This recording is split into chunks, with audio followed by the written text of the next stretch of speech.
Who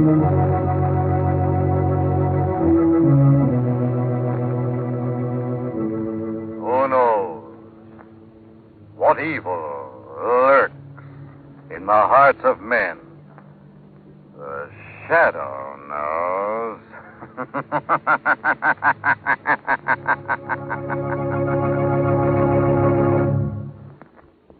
Motorists, do you know what type of automobile accident often happens at night on a good road in fair weather, which may happen when your car is the only car in the vicinity, which is very likely to result in death or crippling injuries to the driver, and which, unlike most accidents, has usually tipped you off as to what may happen? The answer to this question, given by the National Safety Council, which is currently conducting a campaign against night traffic accidents, is this. The driver simply falls asleep at the wheel. And the answer to this accident problem is simply this. Don't drive while you're sleepy. If you must drive at night, stop for some sleep when you feel that drowsy spell coming on. Don't let this very violent type of accident sneak up on you in the dark. Don't let tragedy catch you asleep at the wheel. And now, the shadow.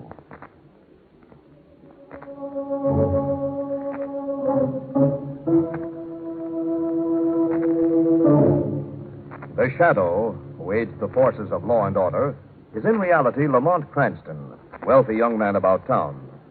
Years ago in the Orient, Cranston learned a strange and mysterious secret: the hypnotic power to cloud men's minds so they cannot see him.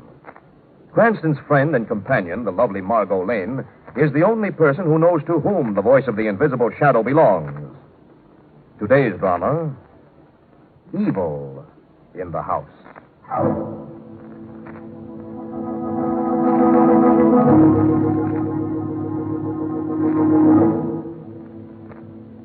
It's a warm, starlit evening in early fall. A tall, bare-headed young man stops outside the gate of an attractive summer home overlooking the sea. He grins, runs his fingers through his hair, and makes his way up the path to the door. Coming. Hello, Dickie. Hello, Joan. Dickie Warren. Glad to see me? What do you want? That's not a very nice way to greet an old friend after 2 long years. What do you want, Dickie? Well, I thought you'd throw your arms around me and say, Dickie, I insist you spend the night here. There's an inn in the village. Goodbye. Now, is that polite? Trying to slam the door on an old friend? Get your foot out of that door. Get it out, I tell you. Still afraid of yourself, baby? If you don't leave, I'll... Who is it, Joan? Oh, Joan, who's at the door? please go away. Who is it? Well, go ahead, sweetheart. Tell him who I am. It's an old friend, George. Dickie Warren. Just dropped by on his way to town. Bring him in. Bring him in. Well, you heard the man, sweetheart. All right, come in. This way. Oh, nice. Cozy and nice. George, this is Dickie Warren. My husband, George Butler. Glad to know you, Warren. Hello, George. Sit down. Make yourself at home. Thank you. I don't think I've heard Joan mention you before. Well, I've been away. You know that old saw? Out of sight, out of mind? Expect to be around here long? That depends. I have a couple of things to do. The first is I've got to find some place to sleep tonight. Well, why not stay here with us? You're more than welcome, isn't he, Joan? Why, Lamont Cranston and Margo Lane are coming out there spending the weekend. Don't you remember, George? Of course, but there's always room for one more. How about the guest cottage? One wouldn't mind. I'd be delighted. Good afternoon, George. Joan, my dear. I just took a little walk to the village and What? Who is that? You remember Dickie Warren, Dad?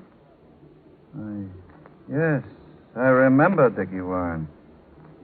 What are you doing out this way, Warren? Oh, just passing through, Mr. Whitford. Thought I'd stop by and say hello to my old friends. Yes, of course. Won't you have some tea, Dad? You look tired.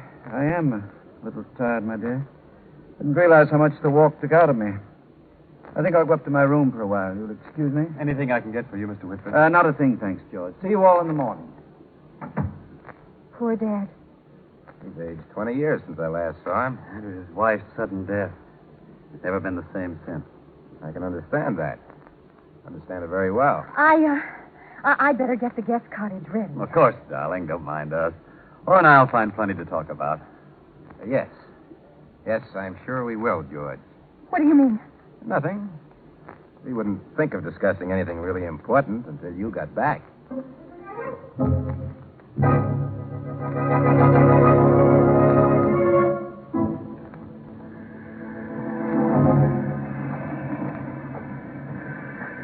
weren't very long, sweetheart. Oh, Dickie, I didn't see you.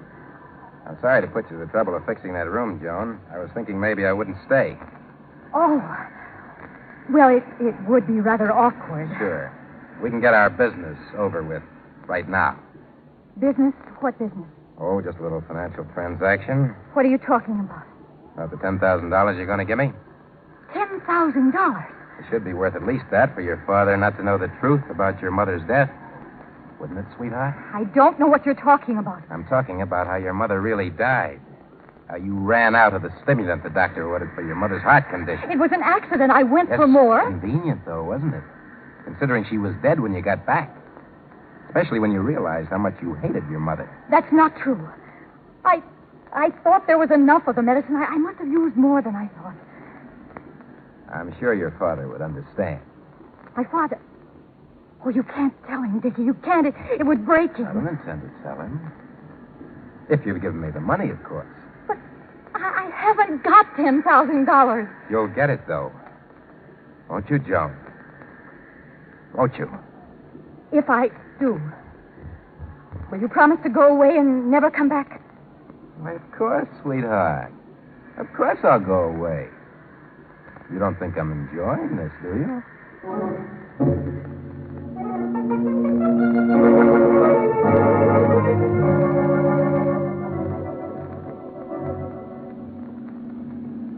There it is, Margo. I'm sure that's the Whitford house up ahead. I hope so. We're about 3 hours late already. That shortcut you took, Lamont. Well. Didn't cut off much of that, did it? From all I can gather, it added about 20 miles to the trip. Gave me that much more of your company, Miss Lane. You're likely to have a lot more of it. I wouldn't blame Joan if she locked us out at this hour. Well, better late than never. Coin a cliche. I hear someone coming. At least they haven't given us out. Hello, Joan. How are you? I'm sorry we're so late. Oh, that's all right. Come in, Margo. Nice to see you. Hope I haven't put you out. Oh, no, of course not, Lamont. George, it's Lamont and Margo. Oh, hello, Lamont. Hello. Margo, how are Hello, you? George. Nobody going to introduce me?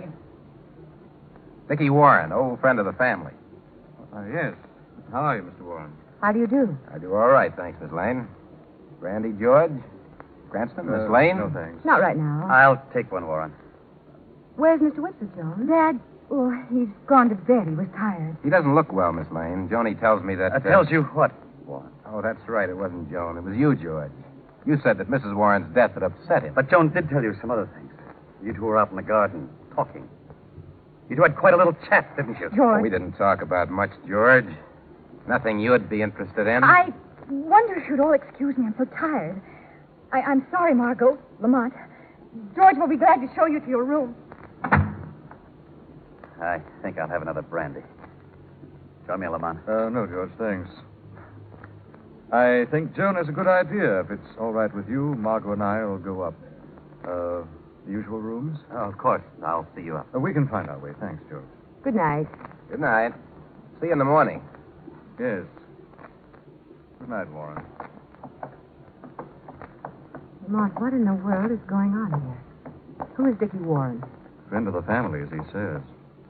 The atmosphere was considerably less than friendly. Joan was so upset. Mr. Whitford. He always waited up to see us when we came. Now, don't worry about it, Margo. You go to your room, get a good night's sleep. What are you going to do? I'll have a look in on Mr. Whitford before I turn in.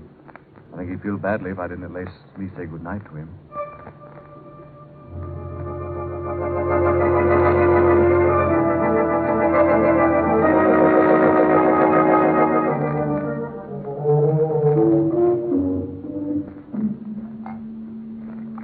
Not drinking alone, George. Huh?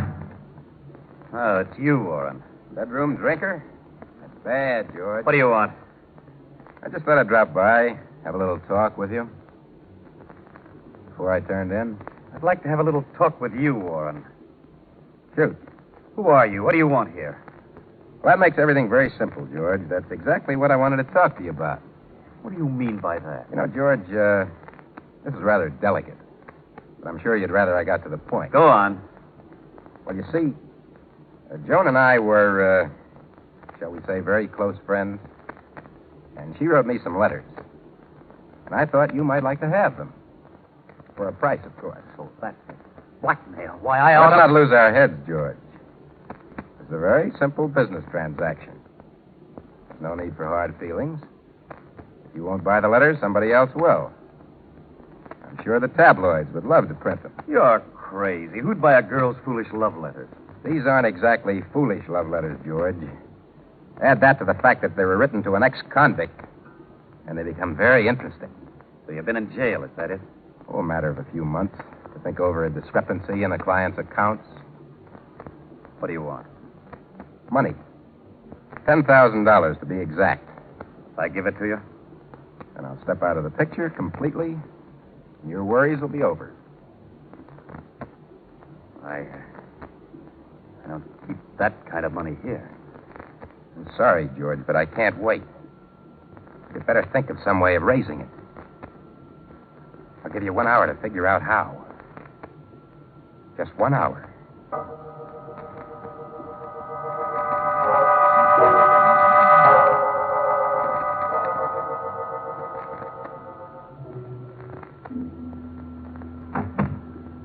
Mr. Whitford, are you awake? Who is it? Cranston, I just wanted to say good night. Oh, glad you're here, Lamont. Glad you're here. Is anything wrong? No. What makes you ask? With young Warren around, things seemed a little tense, that's all. Always seems to be trouble when Warren's around. Just who is he anyway, Mr. Whitford? Just a young man Joan met a few years ago. She was madly in love with him. After Alice died, she went away. Oh, you weren't going to brood, you know. It's just that seeing him brings it back. Alice hated him. Forbade him in the house. How did you feel about him, Mr. Whitford? I don't know. It caused a rip between Alice and Joan. A rip that never healed. You mustn't think of that, Mr. Whitford. Joan may have resented her mother's dislike of Warren, but I know she loved her mother. Of course. I shouldn't even think of such things. You're just tired, sir. It'll look different in the morning. I suppose so.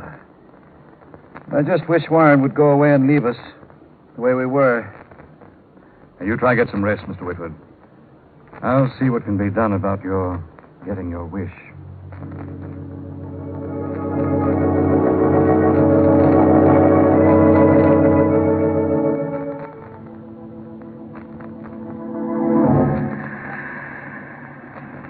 Remember this old seawall, Joan? Of course, George. This is where you asked me to marry you. That's right. I brought you here to ask you another question. Equally important. About Dickie Warren. Why didn't you tell me about him, Joan? I could have understood if I heard it from you. What was he to you? Nothing, George. Nothing at all. There's never been anything between Dickie and me that I'm ashamed of. What were in the letters, Joan? What about them? Patient, George. Had to satisfy your curiosity, didn't you? What are you doing here, Warren? Why, I just came down to see the ocean by moonlight. Romantic, isn't it? Dickie, please. Reminds me of that weekend at the shore, Joan. Don't listen to him, George. Remember how beautiful it was? Sun was coming up over the horizon. And you were afraid to go home, as I remember. That's enough, Warren. Jealous, George? You know, you could have saved yourself this. I gave you the chance. That's enough, I said. Let's not get melodramatic, George. Put the gun away. Don't tempt me, Warren. I'm giving you a chance to get out of here. If you don't... George, please. Over here in front of me, Joan. No. Oh. Now, George, with Joan between us, let's talk. You had your warning. Get away from my wife. Get away, I tell you, or I'll kill you. Oh, don't, please, stop. Drop that gun, George. Drop it. I'll kill you, I tell you. I don't think so. Get that gun away. George! You killed him. Dickie, you killed him. I wouldn't say that. Looked more like suicide to me. You held the gun against his chest and pulled the trigger. You killed him. Must have been jealousy, don't you think? Or maybe business was bad. Which do you think's a better story for the police? You won't get away with this, Dickie. No one pays for suicide, sweetheart. After all, it was George's gun. His fingerprints were the only one on it. He was jealous. Suicide. It wasn't suicide. It was murder. I was a witness. I saw it. But there were two witnesses, Joan. And I know the story I'm going to tell. I'll tell them that you're a liar and a murderer. I don't think so, sweetheart. If your father found out how your mother really died, it would break his mind. You wouldn't want to see your father put in an institution. So I think I know the story that you're going to tell, too.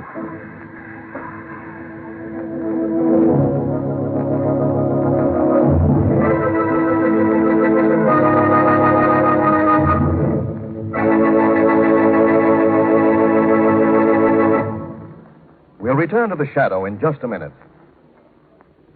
I'd like to ask a question of all you parents who have children in school. Have you been doing your homework? Well, I'm quite serious. I'm sure you've been keeping after Junior and Sister, seeing that they do their homework and keep up their grades, because you realize how vitally important it is that they get a really good education. But you actually know how good their education is, how good their school is, their teachers. That's what I mean by your homework. You can't just take Johnny's word on whether things are going well or badly at school, and you can't simply count on his report cards to give you the complete story. There's much more you should know to be sure your children are getting the kind of education that will help them make the best use of their abilities and hold their own later in life. For instance, have you met all of Johnny's teachers? The principal? Does your school system attract new teachers, good teachers? Are they proud of their profession? How is the school board chosen? The superintendent? What educational associations recognize your school system? Is there an active parent-teachers association, and do you take part in it? All of this is your homework as a parent and a citizen. Back now to the shadow.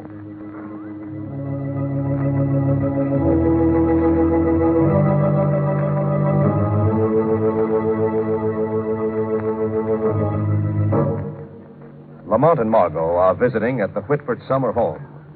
Tension has hung over the attractive seaside estate since the arrival of Dickie Warren, an old friend of Joan Whitford. Now Lamont and Margo have just heard a shot from out by the seawall. They rush out to find Joan alone with the body of her husband. Joan? Are you up here, Joan? Oh, there you are. We heard shooting. Good Lord, it's George. Joan, what's happened? George, he shot himself. Margaret, take care of Joan. I'll see what I can do. He is dead, Lamont. Yes, I'm afraid so. This gun, it's his, Joan? Yes, he's had it for years. So I see. Hasn't had much use either, I'd say. Margot, suppose you take Joan back to the cottage. I'll take care of her. Oh, no. No, please, Margo. I'd rather be alone. Poor child, what a terrible thing to happen. And they were so happy together. Yes, apparently they were. You think it might not have been suicide, Lamont? I don't think we know all the facts yet, Margot. Not by a long shot. Wonder where Dickie Warren is. You think he had something to do with George's death, Lamont? At least it's worth a few questions. Dickie Warren might have some interesting things to say to the shadow.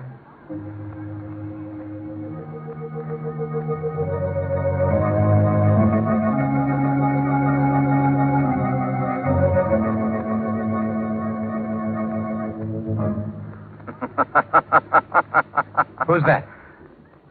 Comfortable, Dickie? I didn't hear you knock, whoever you are. Your door was open. Were you expecting someone, Dickie? The police, maybe? Who are you? The shadow, Dickie. But it's no use trying to see me. No one sees the shadow. What do you want? I want the truth about George Butler's suicide. Butler's suicide? I didn't even know he was dead. I said the truth, Dickie. Okay, suit yourself. I tell you, I've been reading here for the past half hour. I didn't even hear the shot. Oh? But I didn't tell you that George Butler had shot himself. Didn't you? Maybe not. Maybe I just guessed it. The way you guessed how Mrs. Whitford died, Dickie? What do you know about that? The shadow knows a great deal. Okay, so you know a great deal. So you know Joan was responsible for her mother's death. Was she? Of course she was. Doctor told her to keep an extra supply of medicine on hand, and she didn't. It was her fault her mother died. Criminal negligence. Go on. That's all there is. Joan hated her mother because she tried to break us up. After Joan left, her mother started to gasp. Then you were in the house that day.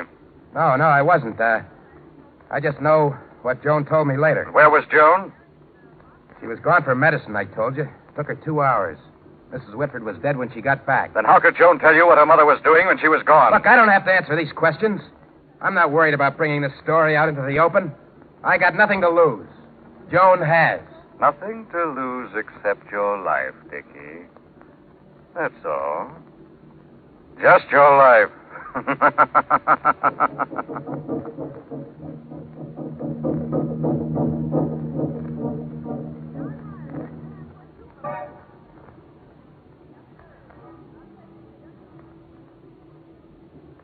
Dad.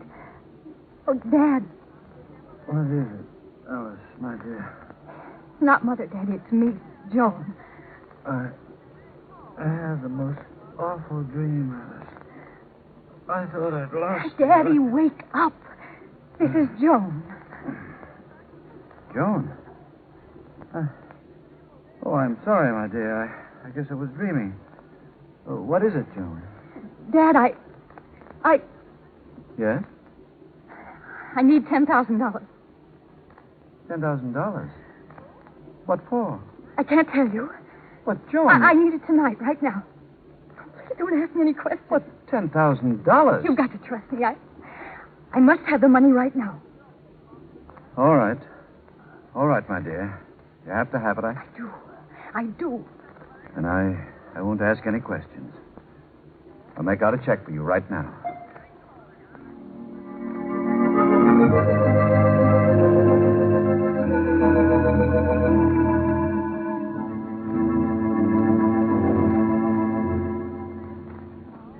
Lamont, did you learn anything from Dickie Warren? A lot more than he thinks, Margo. But Joan, why should she call it suicide if it wasn't? Warren may have some hold over her. Lamont, we've got to help her. We will, Margo. First, there's a little experiment I want to try. Close that door. Right.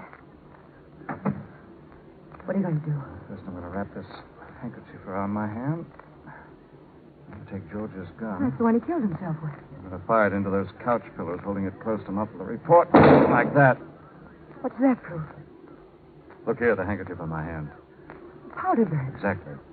When I first saw this gun, I could see that it was defective, that it had a backflash when it was fired. What does that have to do with George's suicide? There was no sign of a burn on his hand. Margo, if he'd fired that gun, there would have been. Either Dickie Warren fired the gun or held his hand over George's and forced him to pull the trigger. Are you going to turn him over to the police? As fast as I can, Margo. You've called them? Just hung up. Sergeant said it would take them some time to get here, but they're coming by the East Road, the shortcut. Good. In the meantime, I'll have a talk with Joan. She disappeared. I've been looking all over for her. Don't worry, Margo. I think the Shadow will be able to find her.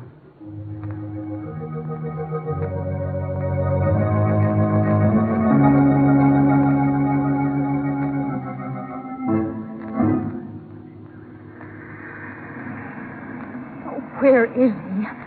Why doesn't he come? Waiting for me, Joan? Oh, Almost like old times, isn't it, sweetheart? where have you been, Dickie? I had a few odds and ends to clean up. Unfinished business, you might say. Get the money? I've got it. Well, give it to me. Give it to me. How do I know that you'll leave us alone after you get it? You don't. The check, please. Here. Huh? 10,000. Exactly. You know something, sweetheart? What? You're terrific.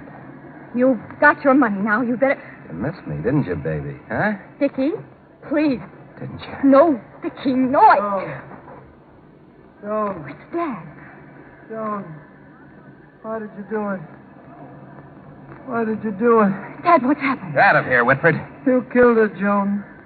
She didn't mean to hurt you. She loved you. Dad, what happened? What's wrong? Get out of here, I said. Your own mother, Joan. You killed her. You killed her. Dad, please. You killed her. Let me go. You're I want joking. you to get out of here, Whitford. Dad. You must have told him. You must have told him about Mother. He was going to find out. You knew what it would do to him. But you went to him behind my back and told him. He had a right to know. I paid you. I gave you the money, but you told him anyhow. You drove him crazy. You drove him out of his mind, you evil, vicious, rotten snake. Sure, I told him. Why not? Now he'll be put in an institution. That way the Whitford money will be all yours. I won't have to settle for a measly $10,000. Don't you see how convenient it is, Joan? Not so convenient for you, Dickie. What's that? Shadow. It's a little inconvenient to spend money in the death house. I don't know what you're talking about. Joan didn't murder her mother, Warren. They think you did, and I think you'll die for it. But he couldn't. Oh, yes, he could. He was in the house the day your mother died. He could easily have destroyed the stock of medicine you kept on hand. When the attack came, you had to rush to the village. He let your mother die, Joan, not you. You killed her. You can't prove that. I don't have to. They can only hang you once. We can prove that you murdered George Butler. He killed himself. It was his gun. You did it. You put the gun against his heart and squeezed the trigger. You murdered him. It's her word against mine. There's no proof. There's plenty of proof. That burn on your hand.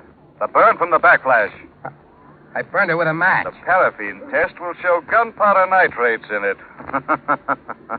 I'm afraid you're trapped, Dickie. Not yet. Not yet. I'm not. He's getting away. That's the East Lane he's running down. Yes, but he'll That's the road the police are coming up. Right now, do you hear that? Dickie Warren's escort to the death house is coming to meet him, face to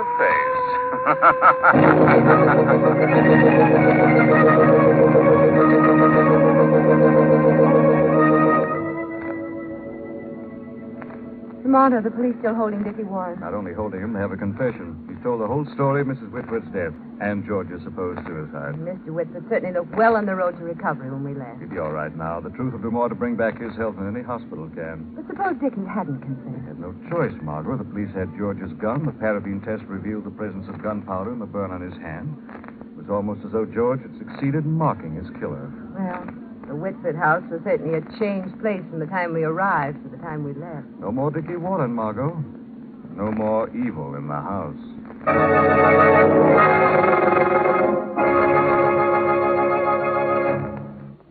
To make the buying of security bonds as easy as possible, the government has set up two investment plans, the payroll savings plan and the bond-a-month plan. The first is aimed at those who are on a payroll. The employee authorizes his boss to set aside a sum from each paycheck and use the money to buy security bonds for him. The bond-a-month plan is for those not on a payroll, for professional men or men who own their own business. If you come under this heading, you can tell your bank to issue you a bond every month and charge the purchase price to your account. You can't go wrong with either of these plans because you'll be saving the easy, automatic way. You'll be paving the way for a happy future with the money you invest now. Remember, United States security bonds. Buy as much as you can. And now, back to the Shadow. This story is copyrighted by Street and Smith Publications, Incorporated. All names and places are fictitious. Any similarity to persons living or dead is purely coincidental. Listen again next week, same time, same station, when the Shadow will again demonstrate that The weed of crime bears bitter fruit. Crime does not pay. The Shadow knows.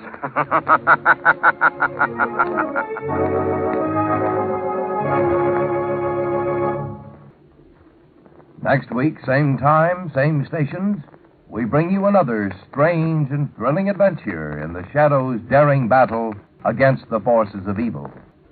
The part of Lamont Cranston was played by Brett Morrison, Margo by Grace Matthews. This program came to you from New York. Stay tuned now for Quick as a Flash. This is the Mutual Don Lee Broadcasting System.